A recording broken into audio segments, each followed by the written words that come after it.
Hello दोस्तों, स्वागत है आपका हमारे चैनल पर। मैं आपको इस वीडियो में सिखाऊंगा कि आप किस तरह से किसी भी स्टॉक आइटम का स्टैंडर्ड रेट और एमआरपी सेट करोगे और उसका बिल में यूज करोगे। चलो सीखना शुरू करते हैं। सबसे पहले आप सीखो कि किस तरह से टैली में आप जो है स्टैंडर्ड रेट सेट करोगे और उसका बिल में यूज करोगे।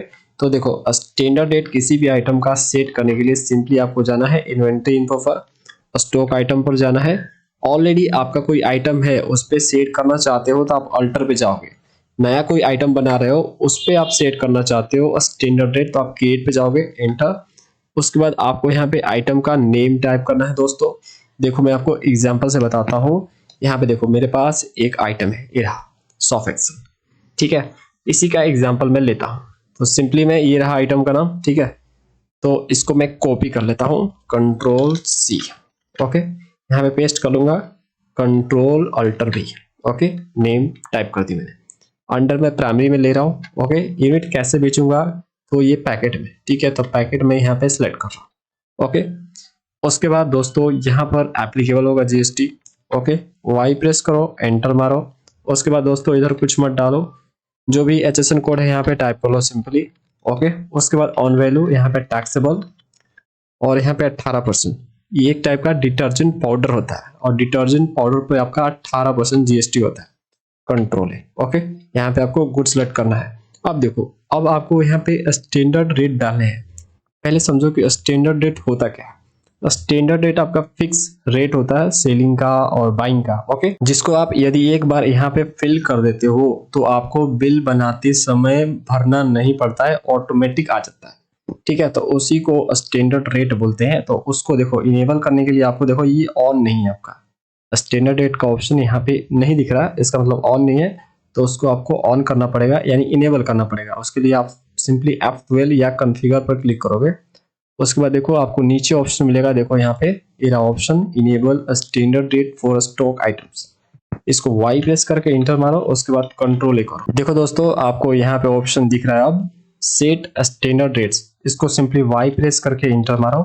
यहाँ पे डालो आप डेट, किस डेट से टैली में काम करना शुरू कर दे। जो आप यहाँ पे रेट डालोगे, यानी जब बिल बनाओगे तो उसमें ऑटोमेटिक कब से आना शुरू कर दे। तो 1 अप्रैल आपका यहाँ पे रहता है, आप चाहो तो चेंज कर सकते हो।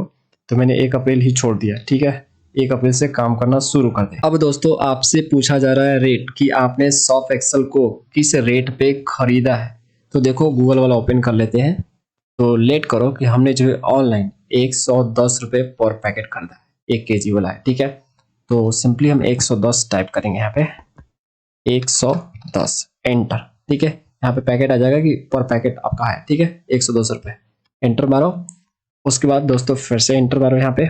अब देखो, यहाँ पे आ गया आपका स्टैंडर्ड सेलिंग रेट, ठीक है। यहाँ पे आपको सेलिंग रेट डालने हैं, मतलब किस रेट पे आप इसको बेचोगे। तो देखो, आपने ऑनलाइन खरीदा है तो लाने में तो आपको किराया देना नहीं पड़ा होगा, ठीक है। अब बोलो किराया तो लगता है, डिलीवरी चार्जेस। देखो दोस्तों, 500 से ऊपर यदि आप खरीदते हो तो कोई डिलीवरी चार्जेस नहीं लगता है। एक तो आप खरीदोगे नहीं, है ना, 10-15 चाहे जितना भी खरीदना होगा खरीदोगे, ज़्यादा ही खरीदोगे आप, तो डिलीवरी चार्ज तो आपका वैसे भी माफ हो जाएगा, ठीक है। यदि आप दुकान से खरीदते हो तो आपको चार्जेस लग सकता है, एक्सपेंसेस हो सकता है, गाड़ी में लोड करवाओ फिर लाओगे तो चार्जेस लगेगा। तो अपना चार्ज जोड़ लेना, प्रॉफिट जोड़ लेना। जोड़ने के बाद आपको सिंपली रेट वाले सेक्शन में आने हैं। ये जो आपका डेट है एप्लीकेबल फॉर, मतलब कब से टैली में काम करना शुरू करे, ये रेट जो आप यहाँ पे डालोगे, ठीक है। तो देखो, रेट हम कैसे यहाँ पे डिसाइड करेंगे। 110 रुपये का हमने खरीदा, है ना, 110 रुपये से हमने ऑनलाइन खरीद लिया, ओके। 10 रुपये लेट करो, प्रॉफिट जोड़ लेते हैं इसका। तो 120 रुपये में हम इसको बेचेंगे। पहले हम देख लेते हैं एमआरपी इसका। देखो, इसका एमआरपी है 136 रुपये, मतलब 136 रुपये से ज़्यादा हम बेच नहीं सकते इसको, ओके, ठीक है। तो हम यहाँ पे 120 रुपये कर लेते हैं। 110 का हमने खरीदा है, 120 का हम बेच रहे हैं पर पैकेट, क्लियर, ठीक है। कोई डिलीवरी चार्ज तो लगा नहीं, है ना। तो 120 पे हम बेच रहे हैं, एंटर मारेंगे और सिंपली इसको कंट्रोल ए करके सेव कर लेंगे। इस तरह से आपको किसी भी स्टॉक आइटम पर स्टैंडर्ड रेट सेट करने होते हैं। पहले से आपका ऑलरेडी आइटम बना हुआ है तो आप जाओगे अल्टर पे और यहाँ पे आप ले लोगे उस आइटम को, इंटर मारोगे, ठीक है। और यहाँ पे इसको यस करोगे और यहाँ पे रेट डालोगे। समझ गए दोस्तों? ओके, चलो हम पीछे आ जाते हैं और इसका यूज करके देखते हैं किस तरह से यूज करेंगे हम इसका बिल। तो देखो, इसके लिए हम जाएंगे अकाउंटिंग वाउचर पर। सबसे पहले दोस्तों मैं आपको दिखाऊंगा किस तरह से स्टैंडर्ड रेट का परचेज बिल में यूज होता है, उसके बाद सेल बिल में भी दिखाऊंगा, ठीक है। तो परचेज बिल का एंट्री पास करने के लिए F9 कीबोर्ड से प्रेस करेंगे। उसके बाद यहाँ पे सप्लायर का इनवॉइस नंबर टाइप कर लेंगे, लेट करो S1 है, ओके। डेट यहाँ पे डालेंगे। उसके बाद दोस्तों यहाँ पे हम सप्लायर का नेम सिलेक्ट करेंगे, देख लेते हैं क्या नेम है सप्लायर का। यहाँ पे देखो, देखो इन स्टॉक आपको दिखेगा यहाँ पे, देखो sold by sky seller. Sky seller नाम का ये पार्टी है जो हमें सेल कर रहा है। तो मैंने ऑलरेडी लेजर बना कर रखा है स्काई सेलर, ठीक है। कंट्रोल ए, उसके बाद परचेज अकाउंट। यहाँ पे आइटम लेंगे, कौन सा आइटम था? सॉफ्ट एक्सेल था, ठीक है, ये वाला था। एंटर मारो। यहाँ पे गोडाउन ले लो, आपका हो सकता है गोडाउन न्यू दिल्ली में आप रखना चाह रहे हो खरीद कर। यहाँ पे क्वांटिटी डालो, कितना आप खरीद रहे हो, लेट करो आप 10 खरीद रहे हो तो 10 डालो यहाँ पे। देखो यहाँ पे रेट देखो, रेट देखो, रेट ऑटोमेटिक आपका आ गया। स्टैंडर्ड रेट जो हमने सेट किया था स्टॉक आइटम बनाते समय, देख सकते हो यहाँ पे ऑटोमेटिक 110 रुपये पर पैकेट आ गया, ठीक है। तो इस तरह से इसका यूज होता है, ऑटोमेटिक आ जाता है। एक बार आपको वहां पे फिट करने हैं, उसके बाद आपका ऑटोमेटिक यहाँ पे आ जाएगा, आपको याद नहीं रखना पड़ता है, ठीक है। आपको याद नहीं रखना पड़ेगा दोस्तों, इस तरह से काम करता है। सिंपली यहाँ पे आप जो है GST लगा दो, जिससे मैंने IGST यहाँ पे लगा दी, और सिंपली कंट्रोल करके इसको सेव कर लो, ठीक है दोस्तों। अब मैं आपको सेल में भी दिखा देता हूँ, शॉर्टकट F8 होता है सेल वाउचर का। यहाँ पर रेफरेंस नंबर डाल दो, लेट करो 2 मैंने डाल दी। यहाँ पे एक कस्टमर ले लेता हूँ, लेट करो मैं बेच रहा हूँ यहाँ पे राजेश वर्मा को। उसके बाद कंट्रोल ए, यहाँ पे सेल अकाउंट, और यहाँ पे आइटम आपका सॉफ्ट एक्सेल है, ठीक है। एंटर। यहाँ पे गोडाउन ले लो, न्यू दिल्ली गोडाउन में पड़ा हुआ 10 पैकेट अभी खरीदा ना हमने। यहाँ पे देखो, जैसे ही मैं क्वांटिटी डाल के इंटर मारूंगा, देखो लेट करो मैं जो है यहाँ पे 2 बेच रहा हूँ, ठीक है। एंटर मारा, 120 रुपये ऑटोमेटिक आ गया। हमने डाला था ना सेलिंग रेट वहां पे स्टैंडर्ड रेट में, तो ऑटोमेटिक यहाँ पे आ गया। तो आपको याद नहीं रखना पड़ेगा, है ना। तो सिंपली जो है आप आगे बढ़ोगे, यहाँ पे GST लगाओगे, IGST, ठीक है। उसके बाद कंट्रोल ए करके सेव कर लो। इस तरह से दोस्तों स्टैंडर्ड रेट का यूज होता है टैली में। अब दोस्तों मैं आपको सिखाऊंगा किस तरह से आप किसी भी स्टॉक आइटम पर MRP सेट कर सकते हो और उसको बिल में यूज कर सकते हो, और बिल को प्रिंट करोगे तो आपको MRP भी दिखेगा, ठीक है। तो इसके लिए सिंपली आपको जाना है इन्वेंटरी इन्फो, उसके बाद आप जाओगे स्टॉक आइटम। यदि आपका पहले से कोई आइटम बना हुआ है उस पर आप MRP सेट करना चाहते हो तो आप अल्टर पर जाओगे, ठीक है। और यदि आप जो है नए आइटम बनाकर उस पर MRP सेट करना चाहते हो तो आप क्रिएट पर जाओगे। तो हम यहाँ पे अल्टर पे जाएंगे, हम सॉफ्ट एक्सेल जो हमने बनाया था ना उसी पे सेट करेंगे MRP, ठीक है।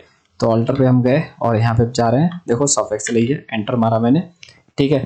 यहाँ पे देखो आपको MRP का ऑप्शन नहीं दिख रहा है, तो उसको आपको इनेबल करना पड़ता है। इसके लिए आप F12 प्रेस करोगे, नहीं तो सिंपली कॉन्फ़िगर पे क्लिक करोगे।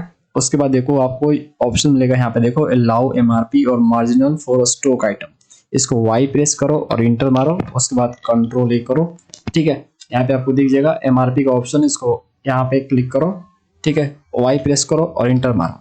देखो यहाँ पे आपसे पूछ रहा है कि क्या आप जो है MRP को मॉडिफाई करना चाहते हैं जब आप वाउचर एंट्री करेंगे। मतलब जब आप वाउचर एंट्री करोगे ना, तो वहाँ पे आपको MRP का एडिट करने का ऑप्शन मिलेगा। आप एडिट कर सकते हो, चेंज कर सकते हो रेट जो आप यहाँ पे डालोगे। तो मैंने बोला कि नहीं, मैं नहीं करना चाहता, जो मैं यहाँ पे डालूंगा वही रहेगा, मुझे नहीं चेंज करना। उसके बाद आपका नेक्स्ट ऑप्शन, अगला ऑप्शन बोल रहा है क्या आप जो है MRP पर GST कैलकुलेट करना चाहते हो, तो आप इस ऑप्शन को यस करो। तो देखो दोस्तों ऐसा आपका होता नहीं है, ठीक है, ऐसा बिल्कुल भी नहीं होता है। जो आपका MRP होता है ना, वो आपका मैक्सिमम रिटेल प्राइस होता है ना।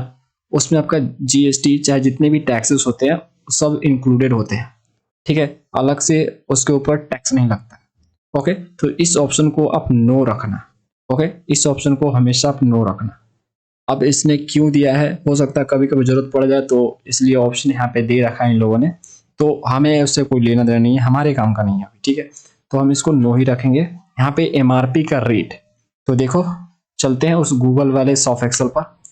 हम आ गए हैं, देख सकते हो यहाँ पे देखो 110 रुपये का यहाँ पे कॉस्ट पड़ रहा है, मतलब हम खरीदेंगे 110 रुपये में।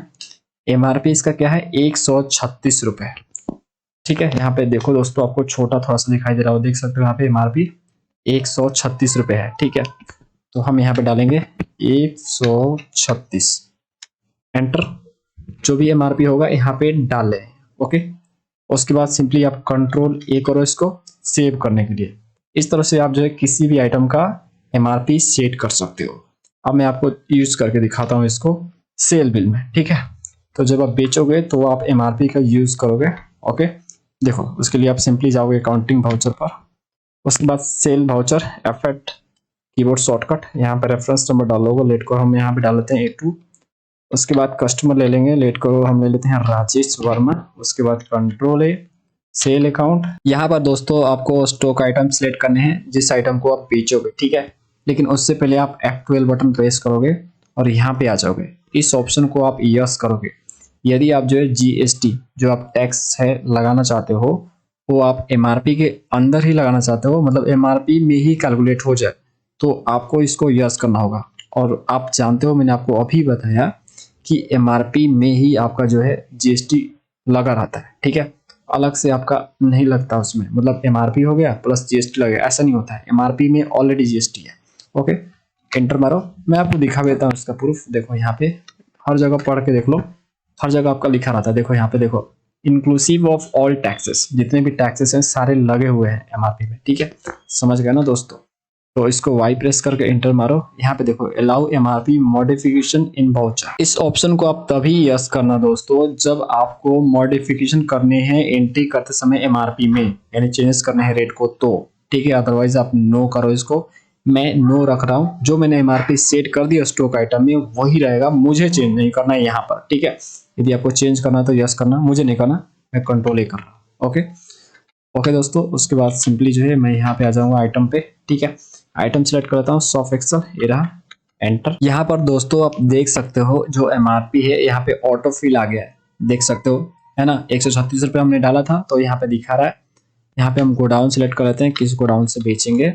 यहाँ पे क्वांटिटी डाल लेते हैं, कितना बेचेंगे, लेट करो हम 2 बेच रहे हैं सॉफ्ट एक्सेल, एंटर मारूंगा, ठीक है। यहाँ पे आपका 136 रुपये MRP हो गया। यहाँ पर देखो दोस्तों, यहाँ पे जो रेट है आपका, ये जो रेट है दिख रहा है, ये सेलिंग रेट है। इस रेट पे आपने बेचा है, इसमें 18% GST लगा है 115 रुपये 25 पैसे पे, तो हो गया आपका कितना, 136 रुपये।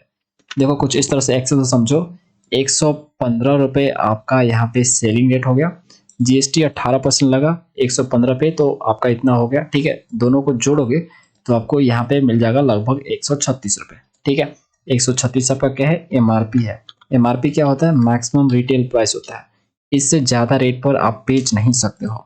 कभी कभी बेचा भी जाता है, ऐसा जरूरी थोड़ा ना है। यदि आपका हो सकता है कि एक्सपेंसेस ज्यादा लग गया, ठीक है। लेट करो आपने 110 रुपये का सॉफ्ट एक्सेल खरीदा, ठीक है। 110 रुपये का सॉफ्ट एक्सेल खरीदा और मान के चलो कि 20 रुपये आपको पर पैकेट बैठ रहा है लाने में, उसको एक्सपेंसेस हो गए, ठीक है। 10 रुपये आप प्रॉफिट जोड़ रहे हो। अब जोड़ के देखो इन सबको, तो यहाँ पे मैं सम कर लेता हूँ, ठीक है। तो यहाँ पे देखो मैं सम कर रहा हूँ, इनको जोड़ रहा हूँ, कितना हो गया, 140 रुपये हो गया। MRP कितना है, 136 हो गया 140। तो बताओ आप 135 पे बेचोगे, MRP तो आपका मैक्सिमम हो गया ना, इससे ज्यादा बेच नहीं सकते हो, गवर्नमेंट ये बोलता है। ओके, लेकिन कभी कभी आपको बेचना पड़ेगा दोस्त, नहीं करोगे तो आप घाटे में चले जाओगे। ओके, ये हालांकि जो है रूल के खिलाफ है, गवर्नमेंट रूल के खिलाफ है ना, ये इलीगल वर्क है, लेकिन घाटा में तो कोई जाना नहीं चाहता है। तो कभी कभी ऐसा हो जाता है, कभी कभी ऐसा भी हो जाता है। लेट करो आपको यहाँ पे लाने में इसको 1 रुपये लगा, ठीक है। और यहाँ पे जो आप प्रॉफिट जोड़ रहे हो यहाँ पे 10 रुपये, तो 121 रुपये हो गया। इसको आपने 121 में बेच दिया, है ना। तो कम में भी बेचा जा सकता है, ज्यादा में भी बेचा जा सकता है, लेकिन रूल ये बोलता है कि 136 में ही आपको बेचने हैं, 136 से ज्यादा में आप नहीं बेच सकते हो, ये रूल बोलता है। देखो दोस्तों, यदि आप MRP पर किसी प्रोडक्ट को बेचते हो, जैसे ये आपका जो सॉफ्ट एक्सेल है 136 रुपये है इसका MRP, ठीक है। इसी रेट पर आप कस्टमर को बेच रहे हो। ओके, तो जो टैली में यहाँ पर रेट आ रहा है ना, सेलिंग रेट, ये जो रेट होता है ये सेलिंग रेट होता है। इस पे आपका 18% GST लगा तो 136 आपका हो गया। 136 आपका MRP है, इसमें आपका टैक्स लगा हुआ है, इंक्लूडेड टैक्स है। ओके, तो यहाँ पे जो रेट ऑटोमेटिक आया है इससे आप रहने दो। और यदि दोस्तों आप MRP के रेट से नीचे के रेट पे बेचते हो, जो कि नॉर्मली यही होता है आपका, और रूल भी यही बोलता है कि आपको MRP से नीचे का ही रेट पर बेचना चाहिए। और ऊपर के भी रेट पर बेचते हो तो सिंपली आपको जो है छोटा सा एक काम करना होगा गूगल की हेल्प से, ठीक है। मैं आपको बता देता हूँ, सिंपली वैसा कर लो और वही रेट आपको यहाँ पे डालने हैं, ठीक है दोस्तों। चलो, तो इसके लिए आप गूगल पे सिंपली जाओगे और यहाँ पर आ जाओगे, ठीक है। इस वाले साइट पर आ जाओगे, लिंक आपको मैं दे दूंगा डिस्क्रिप्शन में, पैसाबाजार.com है, ठीक है ये साइट। सिंपली यहाँ पे आ जाओगे और यहाँ पे आप अमाउंट डालोगे, ठीक है। यहाँ पे आप अमाउंट डालोगे कि आप किस अमाउंट पर कस्टमर को बेच रहे हो। देखो इसका एमआरपी कितना है, 136 है। तो आपने खरीदा कितना का था, देखो यहाँ पे आपने यहाँ पे खरीदा था इसको 110 रुपए में, 10 रुपया लेट करो, आपने प्रॉफिट जोड़ लिया, ठीक है। तो 120 हो गया, आप 120 रुपए का बेच रहे हो, ठीक है। और 120 में आपका टैक्स भी लगा हुआ है, 18% जीएसटी आपका इसमें लगा हुआ है। आप जो है 120 रुपए कस्टमर से लोगे, ठीक है। 120 रुपए आप कस्टमर से लोगे, ओके। उसमें आपका टैक्स लगा हुआ है। तो देखो सिंपली उसके लिए आपको क्या करने हैं, क्योंकि आपको एंट्री करना है ना दोस्तों, आपको तो टैली एंट्री करना है। तो यहाँ पे आप 120 रुपए डाल दोगे, 120 रुपए में बेच रहे हो तो, ठीक है। जिस रेट में आप बेच रहे हो, एमआरपी से नीचे का बात कर रहा हूं मैं, ठीक है, या ऊपर का भी सेम प्रोसेस करना है। यहाँ पे सिंपली उस रेट को डाल देना है यहाँ पे, ठीक है। 120 में लेट करो आप बेच रहे हो, ओके। यहाँ पे आप जो है टिक करोगे, देखो यहाँ पे दो ऑप्शन मिलेगा आपको, जीएसटी एक्सक्लूसिव और जीएसटी इंक्लूसिव। तो सिंपली आप जो है जीएसटी इंक्लूसिव पे क्लिक करोगे और जितना भी परसेंट जीएसटी लगा है यहाँ से सिलेक्ट करोगे, लेट करो 18%, ठीक है। 18% जीएसटी है। देखो डिटर्जेंट पाउडर पे आपका यहाँ पे 18% जीएसटी अप्लाई होता है दोस्तों, ठीक है। यहाँ पे डालोगे और कैलकुलेट पे क्लिक करोगे। जैसे ही यहाँ पे कैलकुलेट पे क्लिक करोगे तो यहाँ पे आपको रेट आ जाएगा, ओके। ये आपका रेट आ गया दोस्तों, ये आपका सेलिंग रेट है, ओके। और इस पे 18% जीएसटी लगा है तो कितना हो गया, 18 रुपये 31 पैसा हो गया। तो देखो जब इन दोनों को आप जोड़ोगे, 101 रुपये 69 पैसे और 18 रुपये 31 पैसे को, तो आपको 120 रुपये मिलेगा। यानी हुआ ये है कि 101 रुपये पे आपका 18% जीएसटी कैलकुलेट हुआ है, जो कि 18 रुपये 31 पैसे होगा। और यहाँ पे टोटल जोड़ने पे 120 रुपये होगा, जो कि आप कस्टमर से लोगे, 120 रुपये आप कस्टमर से लोगे, ठीक है। अब लेट करो, आप यहाँ पे 140 रुपये में बेच रहे हो, ओके। 140 में आपका जीएसटी लगा हुआ है, मतलब इसमें जीएसटी इंक्लूडेड है, ओके। तो सिंपली आप कैलकुलेट पे क्लिक करो तो देखो इतना आपका सेलिंग रेट हो गया और इसका 18% जीएसटी ये हो गया, दोनों को जोड़ोगे तो आपको 140 यहाँ पे होगा। तो ये आपको छोटा सा काम करना है दोस्तों। यदि दोस्तों आप गूगल से कैलकुलेट नहीं करना चाहते हो तो सिंपली आपको कॉपी पेन उठाना है, ठीक है, और इस फॉर्मूले का यूज करना है। यहाँ पे जीएसटी रेट डाल लो, जो भी जीएसटी रेट है 18% डालो इंटू एक्स प्लस एक्स, इसी एक्स का वैल्यू निकालना है इक्वल टू 120। 120 का है आपका सेलिंग प्राइस है, मतलब जितना आप कस्टमर से लोगे, ओके ओके। आपका यहाँ पे अमाउंट आ जाएगा, यहाँ पे एक्स की वैल्यू निकालनी है आपको, उसी एक्स के वैल्यू पे आपका 18% जीएसटी लगेगा और आपका यहाँ पे 120 रुपये आएगा। तो मैं बोलूंगा इतना झंझट मत पालो। देखो ये एक्सेल भी कैलकुलेट नहीं कर पाएगा, ये आपको मैनुअली करना पड़ेगा हाथ से, है ना। तो ये मत करो, सिंपल से बताया ना मैंने, गूगल का यूज करो। यहाँ पे आप अमाउंट डालो, एमआरपी से नीचे बेच रहे हो तो वो अमाउंट डालोगे, यहाँ पे ऊपर बेच रहे हो तो वो भी डालोगे। सिंपली यहाँ पे जीएसटी रेट सिलेक्ट करोगे, जितना भी जीएसटी लग रहा है उस प्रोडक्ट पर, कैलकुलेट पे क्लिक करो। ये जो अमाउंट आया है इसको देख लो, 101 रुपये 69 पैसे, ठीक है। सिंपली यहाँ पे जाओ रेट पर और यहाँ पे डाल दो 101 रुपये 69 पैसे, ओके दोस्तों। और उसके बाद एंटर मारो, ओके। और यहाँ पे आप टैक्स लगा दो, IGST लग जाएगा, यहाँ पे देख सकते हो IGST लग गया। तो दोस्तों यहाँ पे जो जीएसटी कैलकुलेट हुआ है 18% कैलकुलेट हुआ है 203 रुपये 38 पैसे पे, ठीक है। ये आपका जीएसटी का रेट है, ठीक है। मैं आपको यहाँ पे एक टाइप करके दिखाता हूँ, उससे आप बेटर समझ जाओगे, ठीक है। यहाँ पे 2 की जगह मैं 1 ले लेता हूँ, ओके। अब देखो यहाँ पे 18 रुपये 30 पैसे आपका जीएसटी 18% दिखाता हूँ आपको, देखो 18 रुपये 31 पैसा, है ना। कोई दिक्कत नहीं, इतना चलता है ना। ये आपका हो गया सेलिंग रेट। तो देख सकते हो यहाँ पे 119 रुपये 99 पैसे, ठीक है, यहाँ पे आया ना, जो कि 120 के बराबर ही है, ठीक है। अब यहाँ पे राउंड ऑफ लगा देंगे, हो जाएगा 120, यहाँ पे लगा दो राउंडिंग, ओके। देखो हो गया ना, 120 हो गया ना दोस्तों। ये आप फाइनली कस्टमर से लोगे। तो इस तरह से ये आपका काम करता है एमआरपी। तो दोस्तों यदि आपको ऑन एमआरपी बेचना है तो कहीं गूगल पे जाने की जरूरत नहीं है, सिंपली आप इंटर मारते हुए आगे बढ़ जाओ, आपका ऑटोमेटिक कर लेगा टैली, ठीक है। एमआरपी से नीचे में बेचना है तो आपको करना पड़ेगा जैसे मैंने आपको बताया, ऊपर भी बेचना है एमआरपी से तो आपको वैसे ही करना है, ठीक है। सिंपली आपको वैसे ही काम करना है जैसे आप एमआरपी से नीचे के लिए करोगे, जो कि मैंने आपको अभी बताया। ठीक है, अब मैं इसको प्रिंट करता हूँ बिल को। तो यहाँ पे Alt P बटन प्रेस करूंगा प्रिंट करने के लिए। तो उसके बाद सिंपली मैं यहाँ पे जो है प्रिंट करता हूँ इसको। एंटर मारा मैंने और जूम पर क्लिक कर लेता हूँ। देखो यहाँ पे देखो देखो दोस्तों, ये कुछ इस तरह से आपको दिखेगा। यहाँ पे देखो आपको एमआरपी नहीं दिख रहा है। ठीक है, तो एमआरपी देखने के लिए आप पीछे आ जाओ, इसके बटन प्रेस करो और फिर से Alt P प्रेस करो, Alt P, उसके बाद कॉन्फ़िगर पे क्लिक करो और यहाँ पे देखो ऑप्शन मिलेगा आपको प्रिंट एमआरपी मार्जिनल कॉलम। ठीक है, वाई प्रेस करो, एंटर मारो, उसके बाद कंट्रोल ए करो, फिर एंटर मारो, उसके बाद जूम पे क्लिक करो। यहाँ पे देखो आपको दिखेगा मार्जिनल एमआरपी 136 रुपए दिख रहा है दोस्तों। तो इस तरह से आप जो है एमआरपी को भी प्रिंट कर सकते हो अपने बिल में, है ना, और ये आप कस्टमर को दे दो। ठीक है, देख भाई 120 रुपए तेरे हुए, 120 रुपए मेरे को दे। तो दोस्तों इस तरह से आप किसी भी स्टॉक आइटम पर एमआरपी और स्टैंडर्ड रेट सेट कर सकते हो और उसका बिल में यूज कर सकते हो। आज के वीडियो में इतना ही। यदि आपको वीडियो अच्छा लगा है तो लाइक जरूर करना दोस्तों। हम आपके लिए इस तरह से टैली और जीएसटी से रिलेटेड वीडियो लाते रहते हैं, इसलिए आप हमारे चैनल को सब्सक्राइब जरूर करें यदि आप नए हो तो। मिलते हैं नेक्स्ट वीडियो में। Thanks for watching.